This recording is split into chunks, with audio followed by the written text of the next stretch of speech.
Good morning. Let's start the daily discussion. The first topic that we'll take up today is on universal basic income (UBI).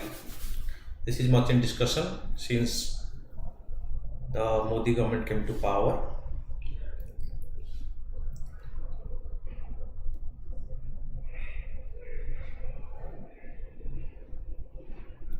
The article discusses the feasibility of implementing universal basic income in India. This comes in the backdrop of heated exchange between the ruling party and main opposition party over redistributing wealth from the rich to the poor. Through this, the poor will be given more focus. There is a chance of redistribution of the income from the rich to the poor. The income will be redistributed. So it involves direct cash transfer from the government to all citizens without any condition. This was first proposed by the American revolutionary Thomas Paine and later refined by English writer Thomas Spence in 1797. The central government's PM Kisan scheme of cash transfer to farmers draws inspiration from this concept, because here, irrespective of their background, the government transfer fund direct cash benefit to the farmers under the Pradhan Mantri Kisan Samman Nidhi.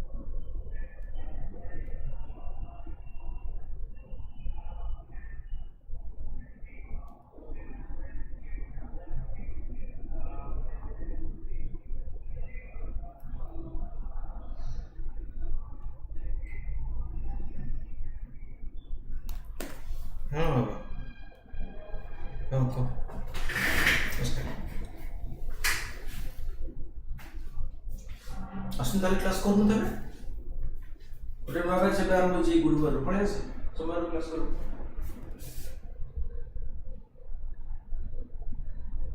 ମଙ୍ଗଳବାରଠୁ ପରେ ଏଇ ଗୁରୁବାରଠୁ start ହେଇଯିବ registration just 3 ଦିନ ହେଲା ଆଜି second third day ପୁଣି ଆମର ଆରମ୍ଭ ହେବ ଏ ମାସରେ ଯେ ମର୍ଣ୍ଣିଂ ବ୍ୟାଚ୍ କରିଛି ସାତଟା ନାଇଁ ଏଇ ଯେଉଁ ମାସରେ ଆରମ୍ଭ ନେକ୍ସଟ ଆରମ୍ଭ ଆଉ ତା ପର ବ୍ୟାଚ୍ ଏଇଟା କରୁ ତାହେଲେ ମେ ମାସରେ ମେ ମାସରେ ଆରମ୍ଭ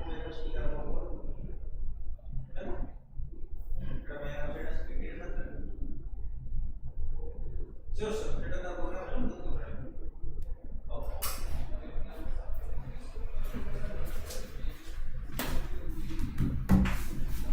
Involves direct cash transfer like the PM Kisan, the government of India's flagship program, Pradhan Mantri Kisan Samman Nidhi, is inspired by this universal basic income concept.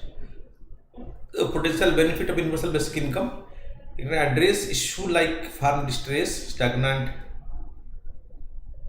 rural wages, rising household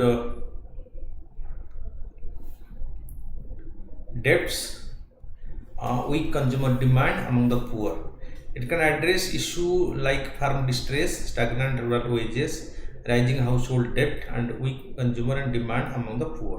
Providing UBI to the poorest 40 million household would cost around 4 trillion to 1.2% of the GDP, which is financially viable only because 1.2% of the GDP is spent on spending for the poorest. The fact that the government consider COVID food handouts necessary show the importance of direct support. Limitation of the universal basic income.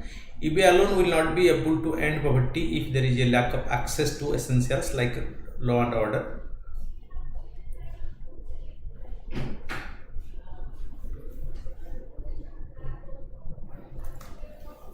Okay, so that needs to be taken into consideration. Okay, so clean water, healthcare and education in rural area. So UBI alone will not be sufficient. unless it is supported by the proper law and order, clean water, healthcare and education in rural areas.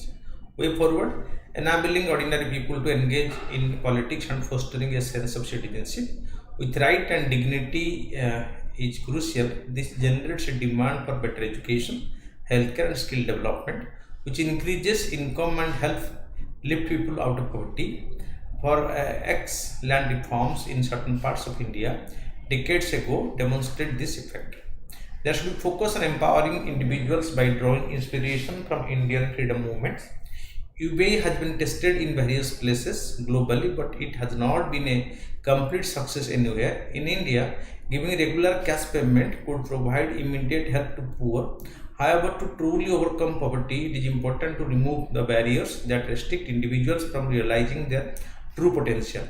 While UBI may seem appealing as a policy, it is not a quick fix to end poverty forever, because through this this can help overcome poverty, but it is not a guarantee that poverty will be eliminated by the initiative of UBI.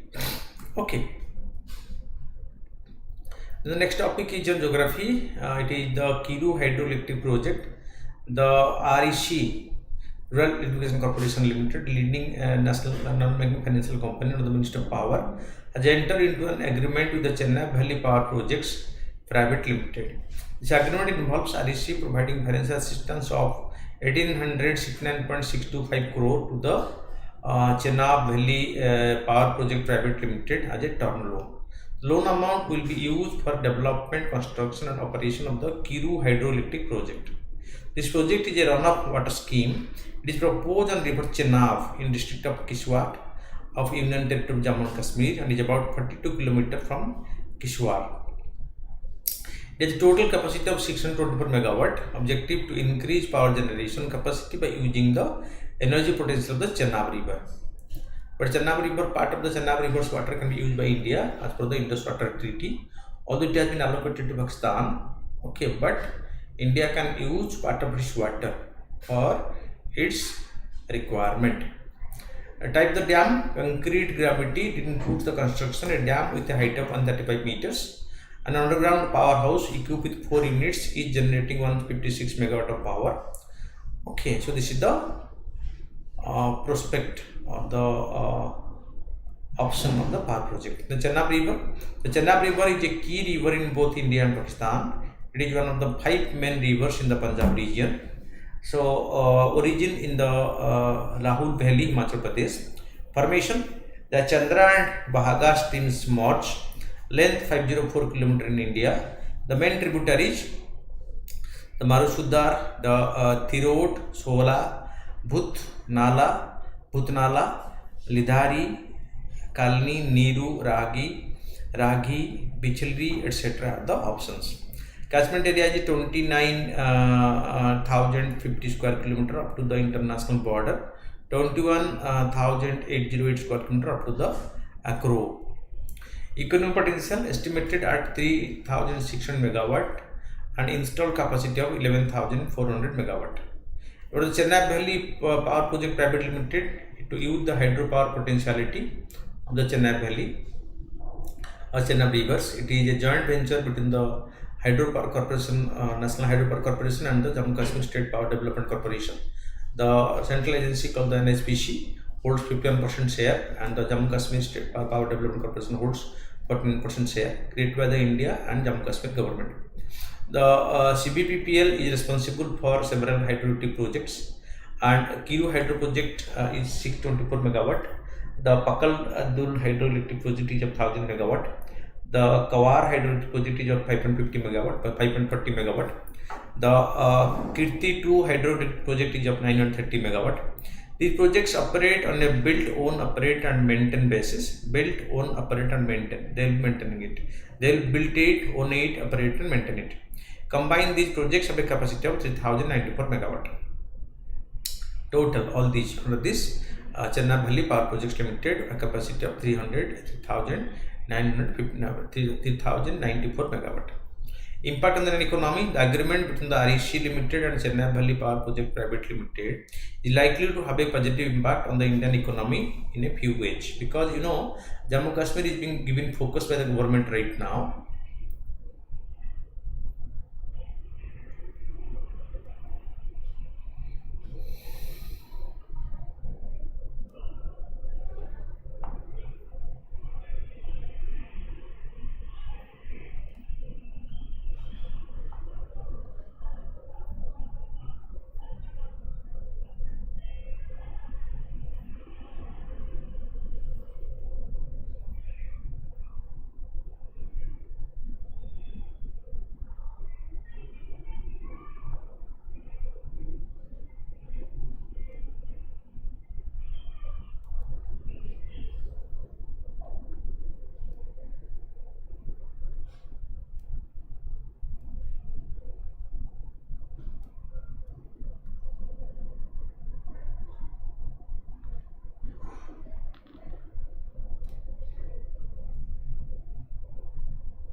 Okay, so this will help to meet the increased power generation capacity. The project will add 624 megawatt to hydropower generation capacity up to the Indian grid. It will help to meet the growing demand for electricity in the country and reduce reliance on fossil fuel, because fossil fuel, that hydropower is a renewable source of energy. Infrastructure development, the construction of the Kiru hydro project will invoke the creation of new infrastructure such as dams, powerhouse and transmission lines. It will create job in the construction sector and boost the overall infrastructure development in Jammu and Kashmir, which is being focused by the government in the post bifurcation stage. Economic growth, the project is expected to generate employment opportunity during construction and operation phases. It will increase disposable income and stimulate economic activity in the region. Clean energy source, hydropower is a clean and renewable energy source of energy. This project will help to reduce India's carbon footprint and contribute to its clean energy goals. About the REC Limited, it is recognized as a Maharatna under the Ministry of Power. Strategic role, it play a crucial role in government schemes like the Saubhagya and the Deen Dayal Upadhyaya Gram Jyoti Yojana. It aims to enhance.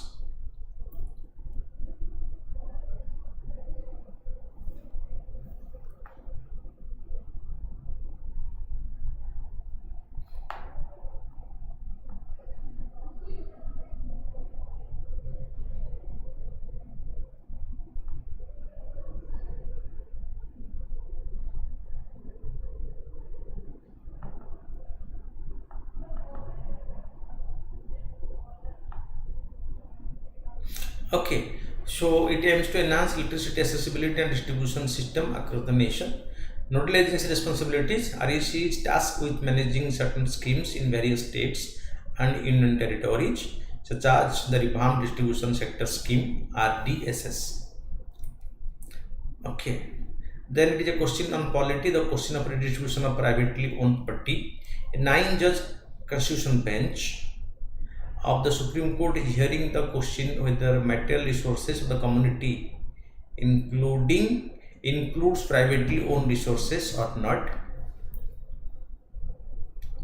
Includes privately owned resources in its ambit under Article 39B of the Constitution. The Supreme Court is hearing a case challenging the insertion of Chapter 8A in the 1986 amendment to the Maharashtra Housing and Area Development Act 1976 by the Property Owners Association in Mumbai, claiming that the provision violated the property owners' right to equity under Article 14 of the Constitution.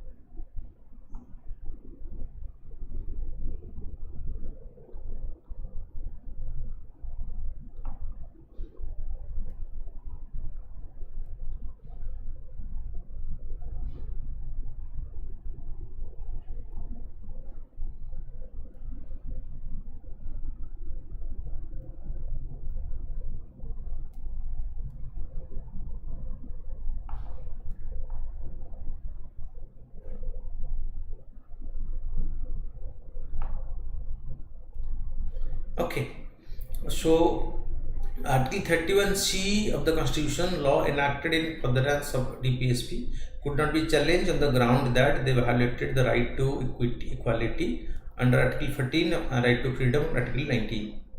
Maharashtra Housing and Area Development Act 1976 was enacted to address the problem of old, dilapidated buildings, housing tenants despite becoming increasingly unsafe. Case properties, the MSADA imposes cess on the building occupants, which could be paid to the Mumbai Building Repair and Reconstruction Board.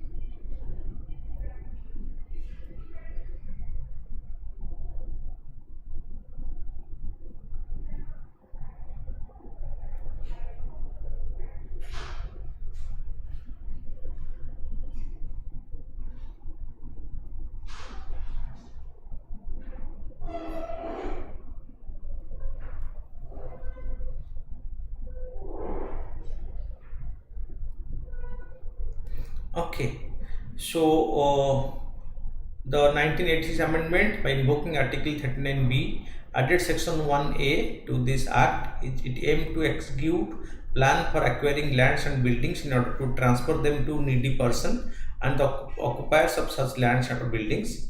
Added Chapter 18A, it contains provisions allowing the state government to acquire seized buildings and the land they are built on if 70% of the occupants make such a request. Legal interpretation of Article 39B. State of Karnataka versus Sri Raghunatha Reddy 1977. A seven-judge bench of the Supreme Court by a 4 to 3 majority order held that privately owned resources did not fall within the ambit of material resources of the community.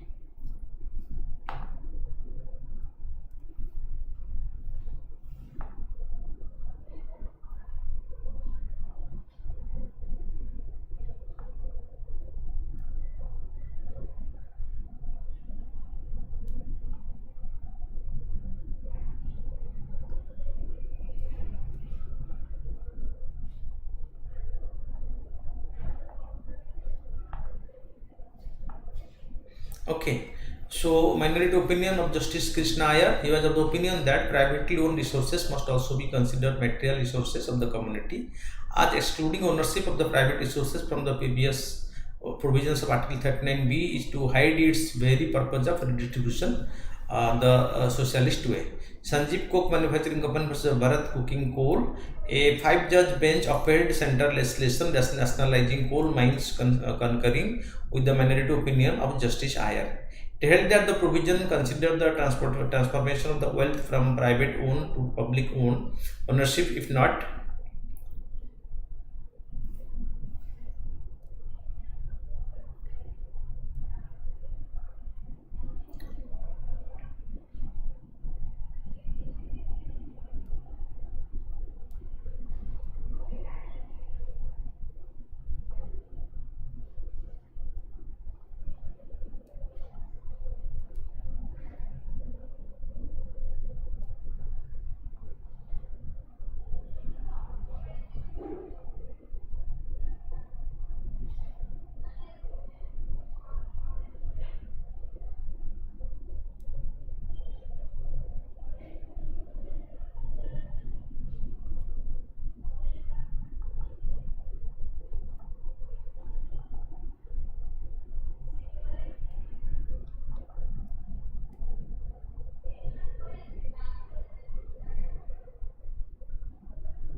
okay. It held that the provision considered the transformation of wealth from private ownership into public ownership and did not confine to that which is already public owned. Mapatlal Industry Limited versus of India. Justice Paripuran concurred with Justice Iyer opinion, held that material resources should include natural or physical resources, which is movable or immovable property and includes all private and public resources for meeting material needs, not merely confined to public positions. Right to property, a former fundamental rights. The right to property was recognized initially as a fundamental right under Article 19(1) F and Article 31 of the Constitution. Legal right in 1978 through the 44th Amendment Act significantly altered the right to property, which abolished and removed from fundamental right and placed under Article 300A as a legal right. So, under the Indian Constitution at present, so for that right to property remain only a legal right and no more a fundamental right. So this legality is under Article 300A of the Constitution. Article 39 in Constitution of India, Part 4, title Directive Principle State Policy, that a citizen, men and women equally have the right to an adequate means of livelihood, that the ownership and control of the material resources of the community are so distributed as best to subserve the common good, that the operation of the economic system does not result in the concentration of wealth and means of production to the common detriments, that there is equal pay for equal work for both men and women, that the health and strength of the workers, men and women, and the tender age of children are not abused, and the citizens are not forced by economic necessity to enter into action instituted to their age or strength. Okay, that is what the present dispute regarding the right to property.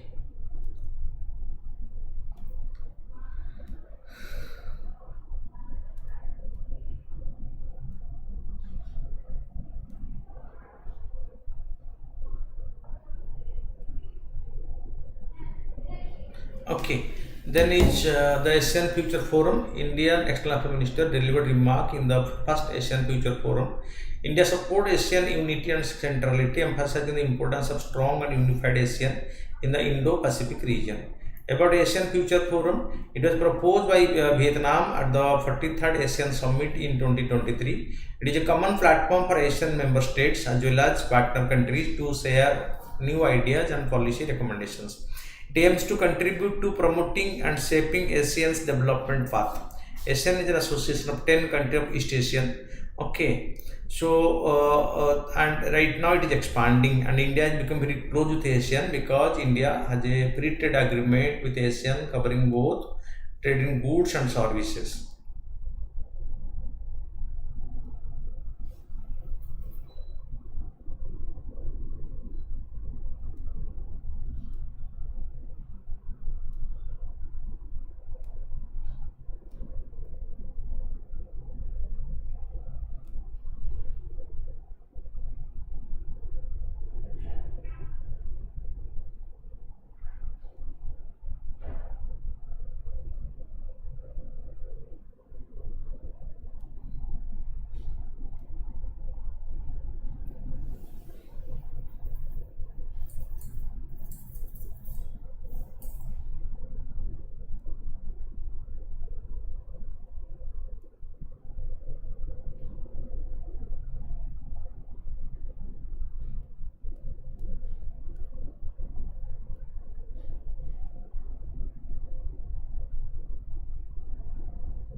Okay.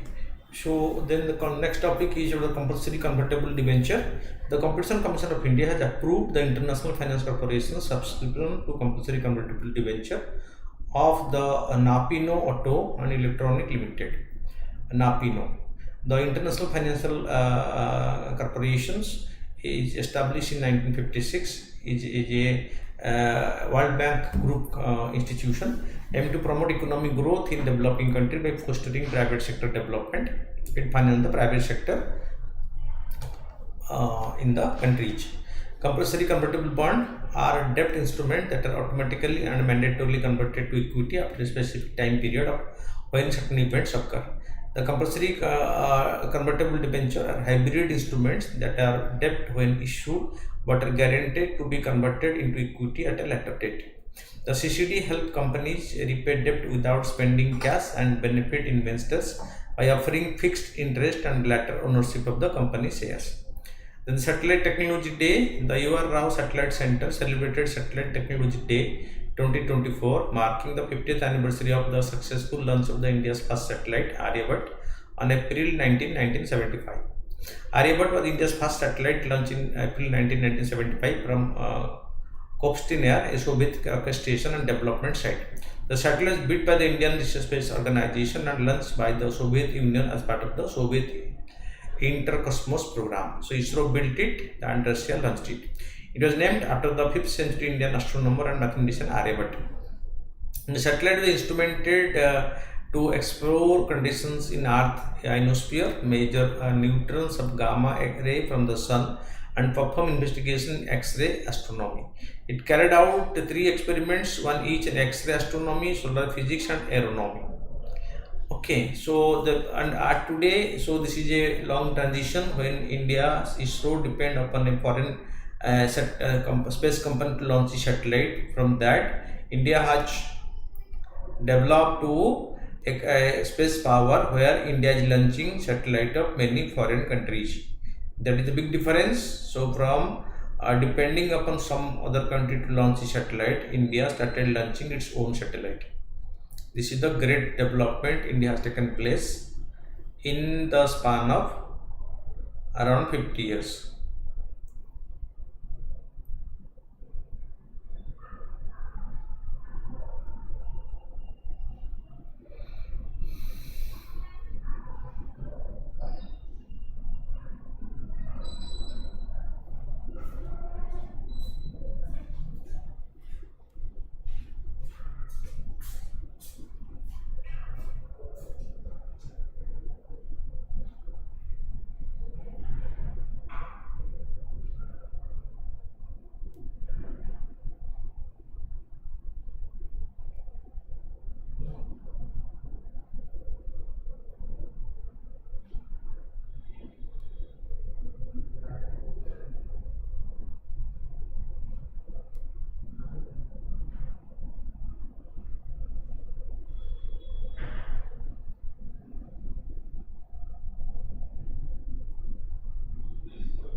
Okay. So, WHO Global Sodium Benchmark, the World Organization has issued the second edition of the Global Sodium Benchmarker, providing updated reference value for sodium content to combat chronic conditions linked to high blood pressure or obesity. The first edition of the WHO Global Sodium Benchmarker, published in May 2021, contained 10 predetermined benchmarkers for different food category. Developed collaboratively with the government, organization, and private sector partners, these benchmarks aim to inform policymaking and support effort to reduce sodium consumption globally. Part of a broader initiative, they emphasize improving nutrition system, enhancing food accessibility, and raising public awareness about the risk of chronic conditions and the importance of healthy lifestyle. Then the Pulicat Bat Sanctuary, the Tamil Nadu government is considering.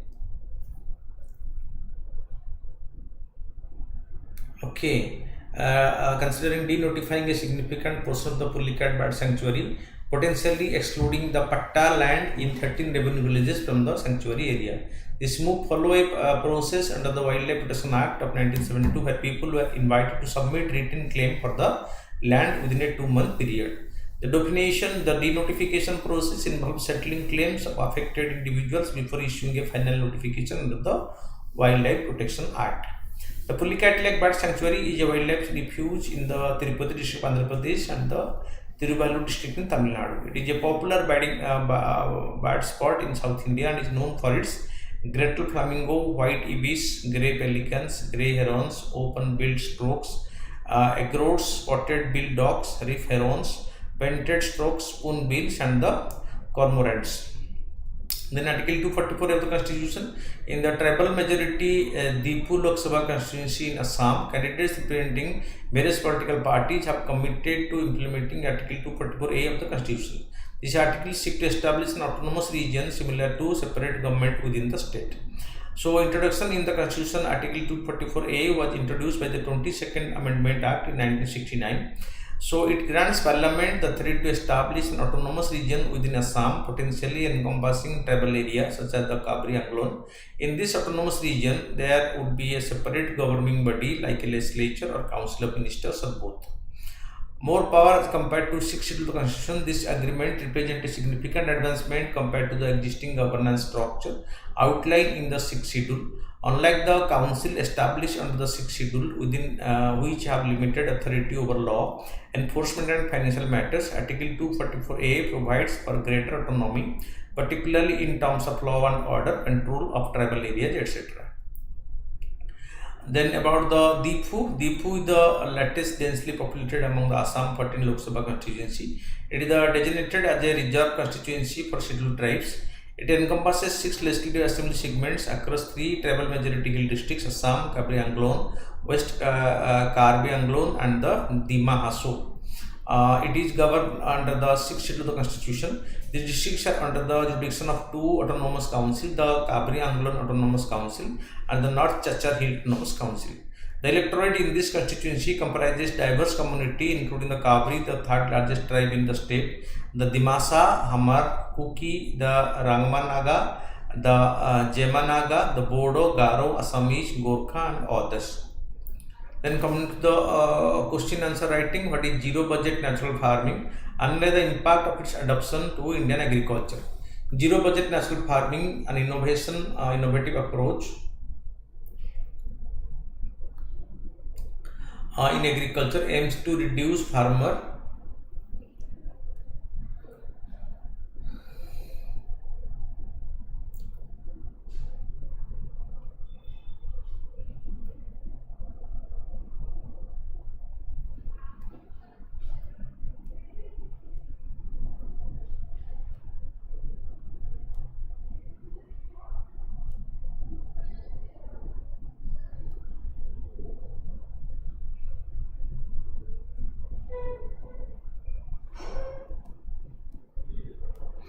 Okay, so approach to agriculture aims to reduce farmers' reliance on loan and expensive agricultural inputs.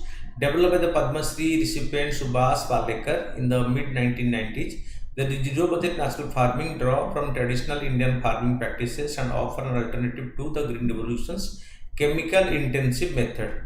This approach has garnered attention for its potential to transform Indian agriculture, particularly for smallholder farmers. So zero budget national farming operates in four key pillars: the Bijamruta seed treatment, Jivamruta natural fertilizer, mulching, soil moisture conservation, and the Vapasa soil aeration. It emphasizes the use of natural and local available materials, reducing the need of chemical inputs. The goal is to lower production cost and break the cycle of debt among the farmers, a significant issue in Indian agriculture, because since the Green Revolution period, Indian agriculture and the farmers are dependent on the chemical fertilizers for which and other hybrid inputs for which they have to spend huge amount every day. So every year in the cropping season on fertilizer and the chemical pesticides. Impact on Indian agriculture: economic impact. By minimizing input cost, zero budget national farming has the potential to alleviate the financial burden on farmers. Report indicate that farmers participating zero budget national farming have experienced a reduction in production cost, leading to increased profitability. Environmental impact: zero budget national farming practices promote soil health and reduce environmental degradation. The avoidance of chemical fertilizer and pesticides diminishes soil and water pollution, fostering long-term agricultural sustainability. Social impact: women self-help group and farmer producer organization are instrumental in promoting zero budget natural farming. These groups aid in knowledge dissemination and adoption of zero budget natural farming practices, enhancing community involvement and empowerment. Challenges and limitations: despite its benefit, the zero budget national farming faces certain challenges. Limited studies have shown mixed results in terms of productivity and long-term economic viability. The dependence of Indian breed cattle for certain practices, whose number have declined, present a logistical challenge. A complete transition from conventional farming to zero budget national farming requires widespread adoption of acceptance, which may be hindered by lack of awareness and resistance to change.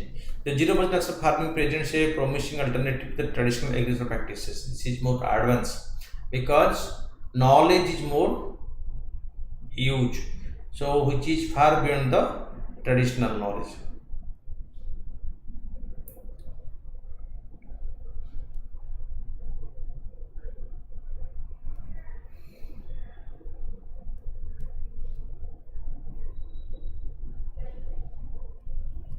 Okay, so a complete transition from conventional farming to zero natural farming requires wide-scale adoption and acceptance, which may be hindered by the lack of awareness and resistance to change. Zero budget natural farming presents a promising alternative to traditional agricultural practices in India, particularly in the context of economic sustainability and environmental preservation.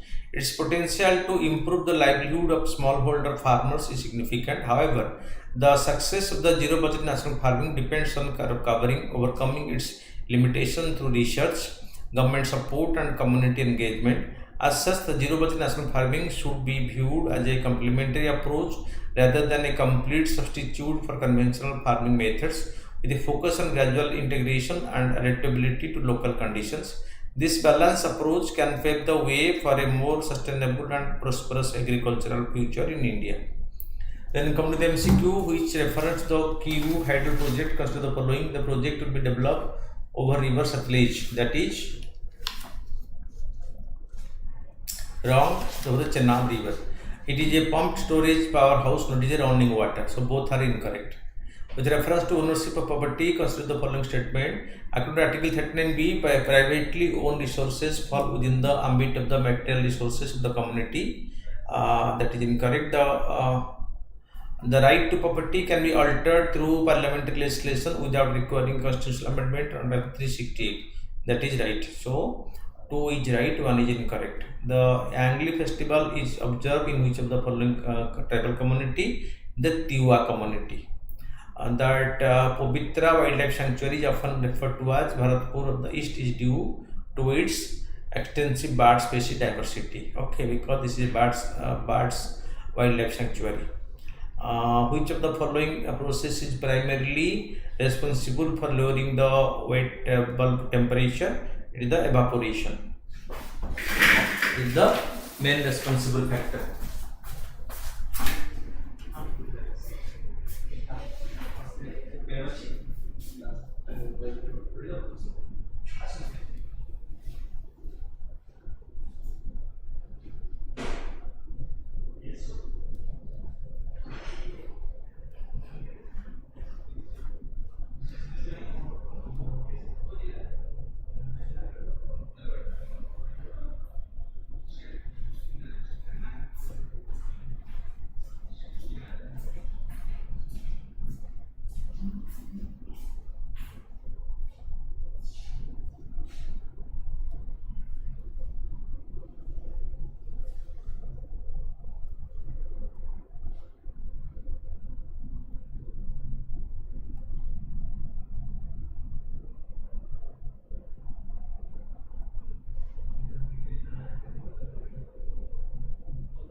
Consider the following statement regarding the National Clean Air Program. The primary objective of the National Clean Air Program is to combat climate change.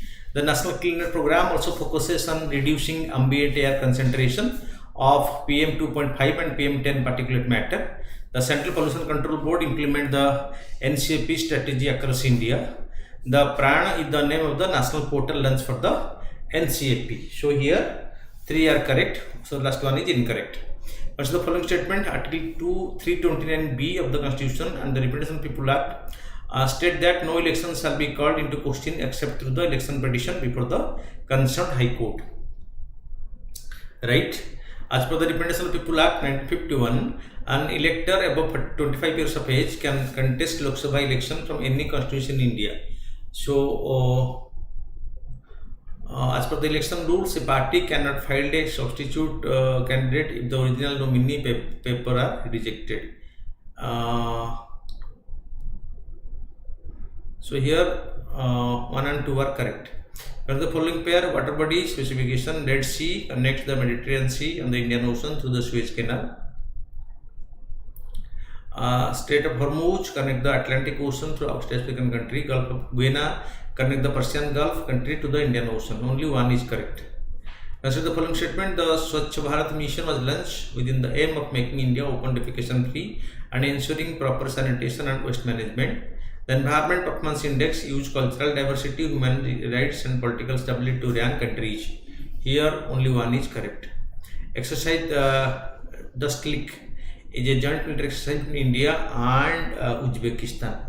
So keep on watching regularly to update yourself.